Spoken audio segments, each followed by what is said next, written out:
Why would someone have that opportunity and not leave? I was talking to a friend of mine some months back, and I was asking her, like, oh, you're serving presently. If you have an opportunity to travel out, would you go? The person said, I will leave. Oh, I support that person 100%. I will leave too. Like, why do I want to stay? Once NYS is serving my country because of what? Inside khaki. Is it because of the khaki? Please, I've already won it. Let me travel out. I don't care. Wait, so what's the point of going to school? Even though I'm not saying education is scam, but then what do I have to, like, after finishing school, then I have to learn this? Some people are not working with their certificate anymore. People are like learning this, especially this tech world. Oh, I like a tech skill. I like a tech skill. Everybody's just learning tech. Like,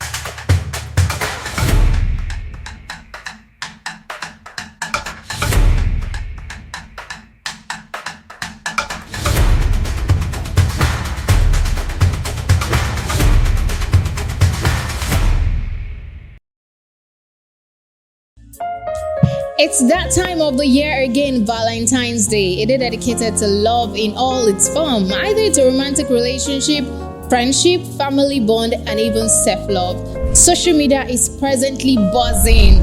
Restaurants are getting fully booked. Everywhere you turn to remind you of love. Everybody is showing love at this point. You see memes out there. People talking about Valentine's packet. People talking about boyfriend and girlfriends and, teasing their friends that are single. This brings us to the question, what is love? Love in its own deep definition means commitment. It means, building something meaningful, nurturing something, staying even during the difficult times, during the tough times. And, there are times in relationship where you feel like you're at your breaking point and you want to take a leave. And that is why I would like us to ask each other this question. Can we say the same about Nigeria? Do we love Nigeria? Are we still committed? During the difficult times, are we still ready to stay?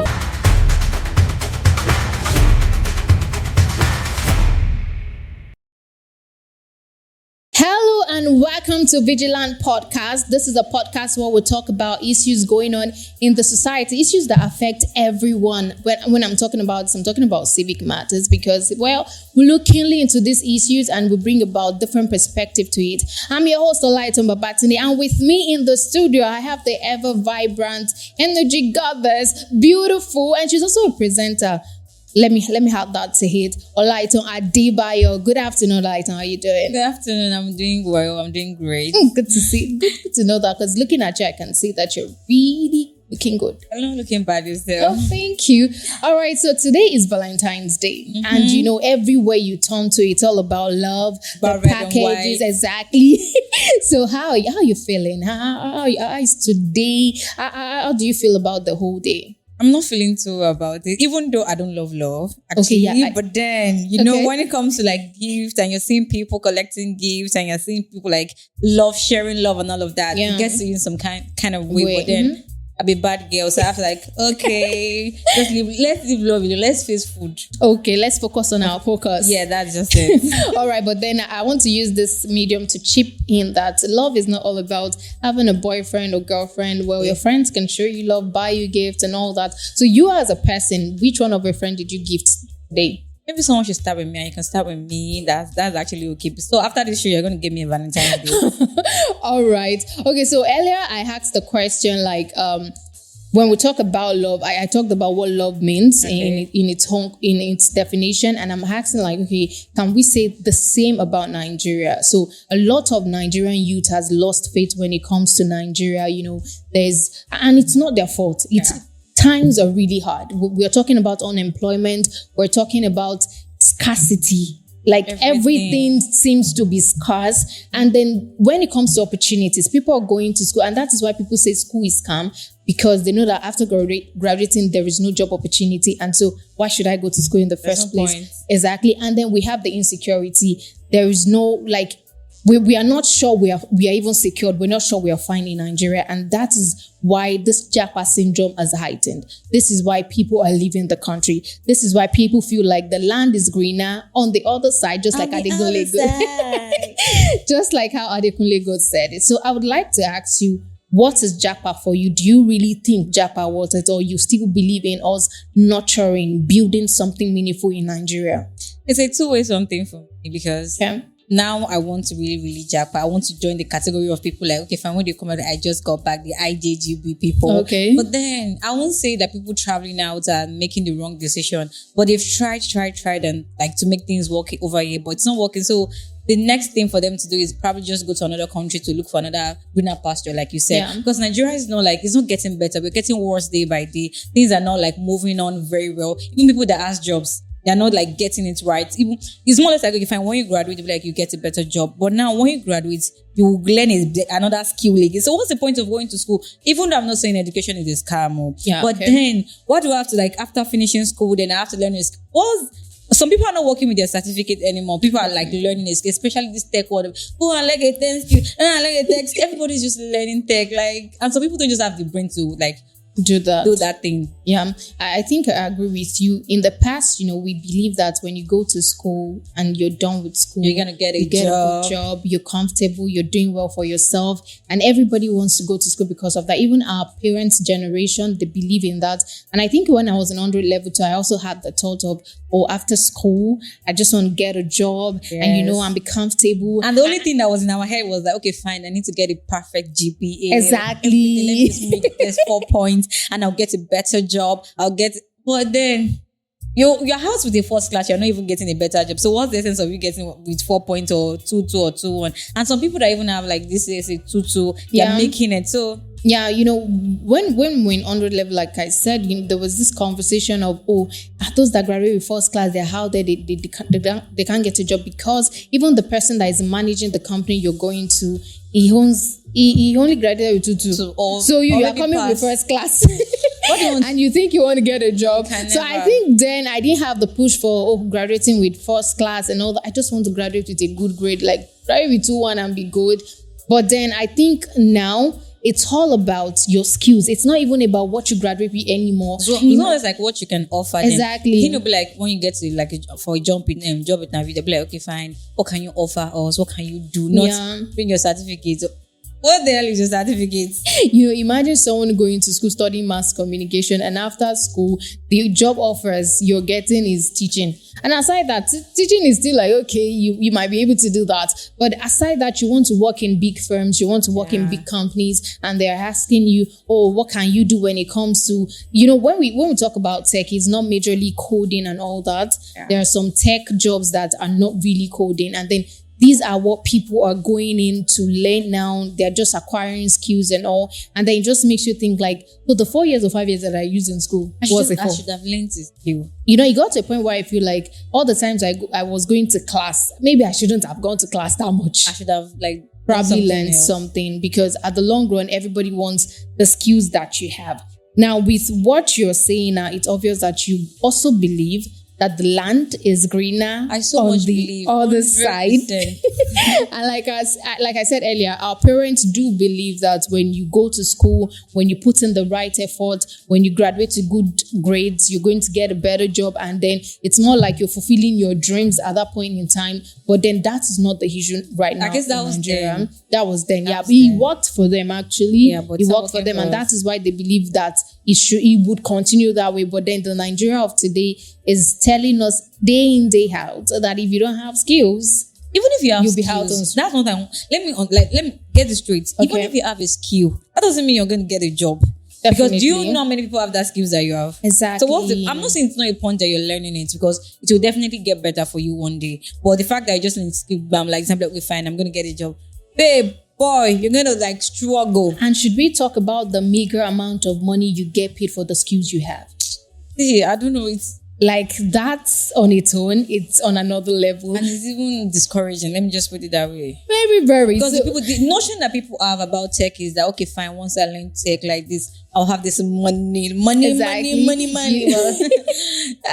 It's not a big lie, but when you get that better opportunity, it's just like a step-by-step process. Sure, you get. Yeah. That's it. All right. So I would like to know, do you believe there's still path to success in Nigeria without leaving? Without traveling out? With the system that we have right now, if you have a better connection and you get a better job, you can actually achieve whatever you want to achieve in Nigeria. But if you don't have that connection and you don't have a better thing, you don't have a skill, or you're not doing great. So if you go there, I don't know if it will work out for you, fine. But then why not just try it and travel? Like if you have If you have the opportunity, just go. Yeah, I had a conversation with someone, I think around 2022, and I was all about, I want to travel out, I want a better life for myself and all of that. And the person was asked, and I was asking the person, if you have the opportunity, will you go? And the person said, why would I go? And I was like, everybody wants to travel out. Why don't you? And he said, okay, the truth of the matter is everybody that is traveling out, they're traveling because they want to make money. What if I can make that money in Nigeria? The freedom they have over there, we have over here, they don't have it over there.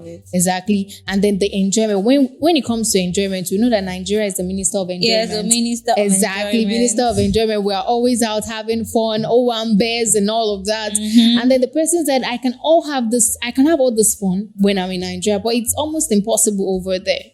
But then does the person have a job? Yeah, definitely. And that's why you can't tell somebody that doesn't have a job and still struggling to it will be like a music in my ears. It will be like probably, this broken record. Yeah. It sounds like a broken record to me. So let me just do my thing. You are doing your own thing. Leave it that way. Let me just travel out and go and see what is there. Let me go and see the freedom that I would not enjoy. Let me go and see it over there. All right. So, in regards to this too, in the past, I'm sure you must have heard this before. People outside the country telling you like, it's not easy here. The challenges of migrants and all of that. We're going through a lot. Don't come. Stay in Nigeria. Enjoy your stay in Nigeria. Everything is going well. And everything will be better. They all tell us that, and they're over there, living life. So, do you think Japa is overrated?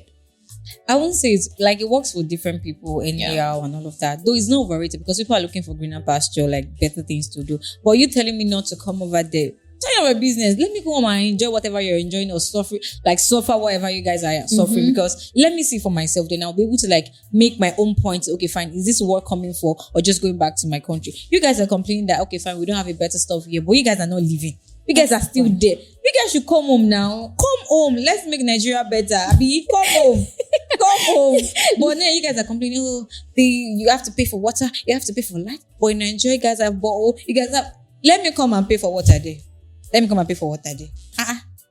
All right. I think I get you because, yes, I have also heard that. And then they even make you feel bad for thinking you want to come over there, just stay in Nigeria, everything is going to be better and all. But then, like you said, brother is not coming back, but you kept saying that over there it's not okay. Some people they're taking their family members, they're taking their wives. Everyone. So what's the point? Don't advise. No, please, just stay in your lane. Don't give me that advice. If you're not going to come back, don't give me that advice. Let me see you come back and tell me that, things are not so good there. If you stay in Nigeria, it's going to be better. I think that time I might take the advice. Okay, if I even look at this situation, I think a doctor came to Nigeria. I saw it on Twitter. Yeah. So he came to Nigeria to open up his own practice. I think I don't know, maybe it's Vedic stuff. He came to Nigeria. People I think he moved to Nigeria after maybe 20 years or so. People okay, fine. So he came back from I don't know what country. Yeah, so I think USA. Yes, to come and live in Nigeria fully, and it's bringing most of his colleagues over there to come and set up a foundation over here that can help people and all of that. People were blaming me. I think he shared a podcast,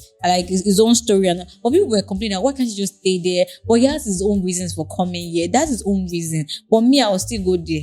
Okay. So regardless, I feel like we can make the money, even in Nigeria. If the money comes, why not make the money and, go over there, enjoy yourself and come back. That's another scenario. Sincerely. But then I would really not blame people that want to travel out to study, to do their masters and all. Let's talk about the education aspect of it. We know that some people are just doing that as an excuse just to get out of the country. But then let's look at it. When we talk about the education over there, it is well structured. And when we talk about our education here, we have to deal with strike.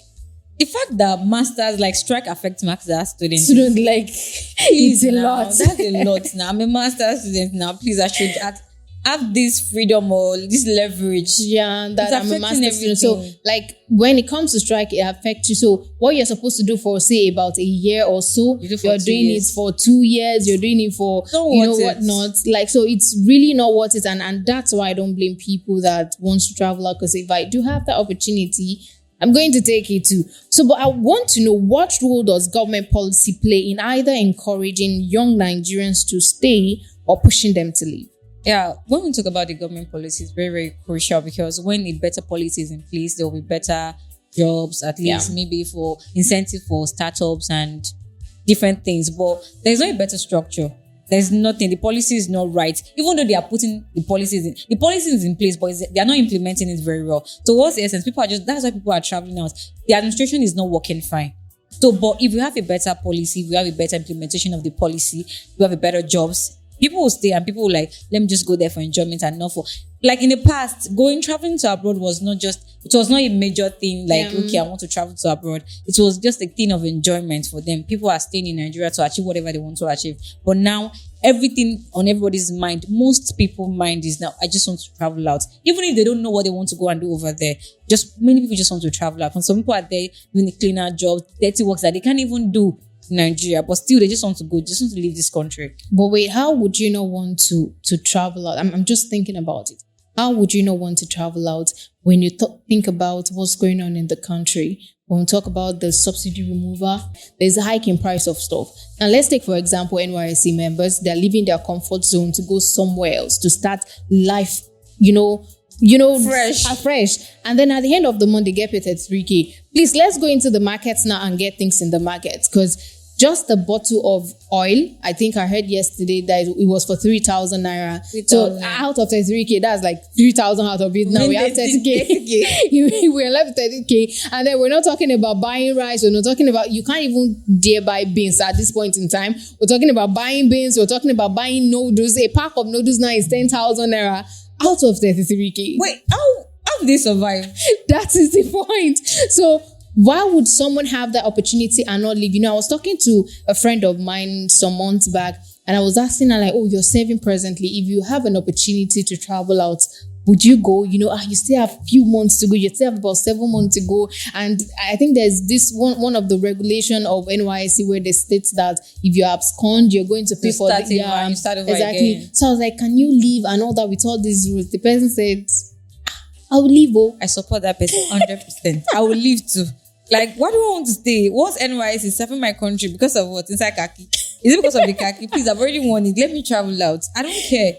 But I feel like if the government policy, and I think I once said it on one show on Market Square when I said that when the government makes policy, they make it for the people. But when you make policy, always put in the short term and the long term thought into it. You're making this policy for these people, but people are dying day in, day out. It's more or less like they're only looking at the long-term benefits, and they don't care about the short term. The short term is really the only thing they'll be like, okay, fine. But I think when the Minister of Economy was talking, Mr. Wale, when he was talking, was like, okay, fine, we're going to just, the challenges will be for a short term. But the challenge is not like looking at, we are already seeing the greener pasture, we are seeing the long-term impact, like the benefit. We're not seeing any benefit. Things are getting worse day by day ever since the subsidy removal. I think that's because, so what's the point? And I said it, and it's not affecting them. Yeah, I said it then that they are not making the policy for themselves. They're making the policy for people who do not have the money to feed. Okay, now it's not possible for Tinubu to say he wants to buy petrol and then he has to think about how much he has to. Everything's already in place. Exactly, everything is already in place. But then you're making that policy not considering the people that are in the lower class, and they would find it difficult. And that should be one thing they should have been, they should consider anytime they want to put a policy in place. Yeah. They should put the fact that some people cannot afford they this can thing. never Some people afford cannot it. do this So thing. I think that is where the direct aid come in. There are some people that that they are not. When we are talking about class, we have the higher class, we have the lower. There are some people that are not even in the lower class. The low class. Exactly. The lowest class. So of the lowest I feel class. like the government should put into consideration all of these things when they're making policy, and it is because of some of these policies that they make that a lot of people are trying so hard to leave the country. And if you would ask me to, if I have the opportunity, I'm out of here, actually. So many developed countries have structured system. Yeah. We know how things work over there that attract skilled workers. Even some of them will tell you, we need people to come over to our country to work. Exactly, health workers. We want them to come to our country to do stuff for us and all of that. That shows that even in Nigeria, we have skilled workers. But then the government are not even taking cognizance of this and making use of what they have. Instead, they go outside the country, to take care of their health and all of that. So even our skilled workers are becoming so useless. I think I saw something on Instagram when a lady said that, she was talking about the health sector in Nigeria and all of that. And then she got sacked from her job. And a company outside the country, I think I saw the stuff too. Said that they paid for her trip and all that. And they said she should come over all there. expense paid. Seriously, to resume work. this is to show that these other countries are seeing how much skilled workers we have in Nigeria. They're seeing how much we are, when it comes to adapting and working hard, Nigerians have that. So they can see it. And it's so funny when the government are not seeing this. And instead of them to go into our health sector, make it better, make everything work smoothly, they prefer to go outside the country to go take care of themselves. So I would like to know, what can the Nigerian government do to make the country more competitive and appealing for its own youth? We've been saying it every time, like, okay, fine, make the infrastructure better, try and organize probably incentive for startups so that they can start their own businesses, encourage startups and all of that, and improving our tech and innovation and all of that. But it's more like it's all talks. It's all talks. They're not doing it, and they don't want to do it. So why not we can't talk about it always, because we're always talking about it and it's not working. And this moment you'll be like, okay, fine, President Tinubu just signed a memorandum of understanding with Saudi Arabia to boost our economy. This thing will improve our economy, but we're not seeing the impact. So I don't think there's anything that Nigeria can do that will make that will make us stand out. Let me put it that way, because they will say it is happening, but we're not seeing the impact. So they will definitely be better than us in every way. I'm not saying this is not like a course or anything, but it's been in existence for a very long time. They will say, okay, fine, they signed a deal with UK. We have this trade with this person, with this country, but we're not seeing the impact. We're still complaining. So they will say, okay, fine, they've given farmers this certain amount of money for like probably 1,000 farmers to start their business, but we are not seeing things are still getting more and more expensive. So what's the point? Yeah, I think recently, President Bola Ahmed Tinubu signed the budget for 2025 from 4.5 trillion naira to 54.2 trillion naira. Yeah, that's it. And then, Peter Obi also said something about, Nigerians holding them into accountability, checking how they're going to spend this money, because if not, we'll keep drowning in debt. And that has been going on for years. When some Nigerians will tell you, like, the money you hold that country as in Nigeria without even spending is a whole lot. And I just feel like our government should probably invest in all the things that bring in money for the country. Invested in agriculture.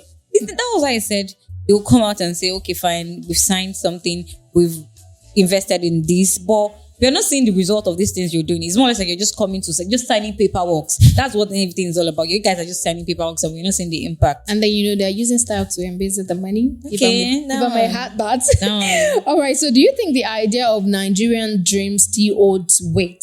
Or as poor leadership and governance made it nearly impossible for young people to believe in Nigerians' dream and all that? I'll say it still exists. But if we move away the bad governance, the bad administration and all of that, Nigerian dream still exists. We can still do better in Nigeria. We can still have a fulfilled life in Nigeria without having to like travel out or like stay anywhere. We can still you can still be a better person in Nigeria. But when we remove all this bad administration and set in a proper system, we can have a better Nigeria. All right. Thank you very much for joining me on the show today. It has been a lot of fun for me because I had fun talking to you, and you bringing your vibe and saying your mind without holding back. I cannot hold back. It's been fun with you on the show, and that will be all on today's episode on Veegilant Podcast. Until the next, do have a wonderful weekend.